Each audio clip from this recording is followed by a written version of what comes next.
ಈ ಸಂದೇಶಗಳನ್ನು ಕೇಳಿ ಫಾರ್ಮುಲಾ ಥರ ಯೂಸ್ ಮಾಡ್ತಾರೆ. ನಾನು ವಿಧೇಯನಾಗೋಣಪ್ಪ, ಇನ್ಮೇಲೆ ವಿಧೇಯನಾಗಿ ಜೀವಿಸೋಣ, ದೇವರು ನನ್ನ ಜೀವಿತದಲ್ಲಿ ಅದ್ಭುತ ಮಾಡ್ತಾರೆ, ತಡೆಗಳನ್ನು ಮುರಿತಾರೆ, ಅದಕ್ಕೋಸ್ಕರ ನಾನು ವಿಧೇಯನಾಗಬೇಕು ಅನ್ನೋ ಆ ರೀತಿಯಾದಂತಹ ವಿಧೇಯತ್ವ ಟ್ರಾನ್ಸಾಕ್ಷನ್, ಒಂದು ಮಾರ್ಕೆಟಿಂಗ್ ಅಥವಾ ನೀನು ಹಿಂಗೆ ಮಾಡಿದ್ರೆ ನಾನು ವಿಧೇಯನಾಗ್ತೇನೆ, ನೀನು ಅದ್ಭುತ ಮಾಡು.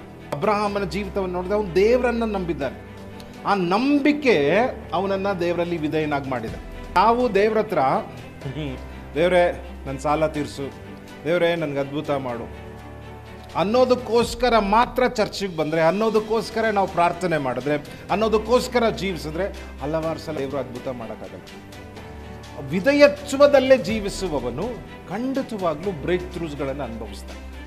ಒಂದು ವಿಚಾರ ಅರ್ಥ ಮಾಡ್ಕೊಳ್ಳಿ, ದೇವರಿಗೆ ವಿಧೇಯನಾಗಬೇಕಂದ್ರೆ ನಮಗೆ ಎಲ್ಲ ಗೊತ್ತಿರಬೇಕಾಗಿಲ್ಲ. ಡೀಟೇಲ್ಸ್ ಏನಾಗುತ್ತೆ ಅಂತ ಗೊತ್ತಿಲ್ಲದೇನೆ ದೇವರಿಗೆ ವಿಧೇಯರಾಗುವುದೇ ನಂಬಿಕೆ.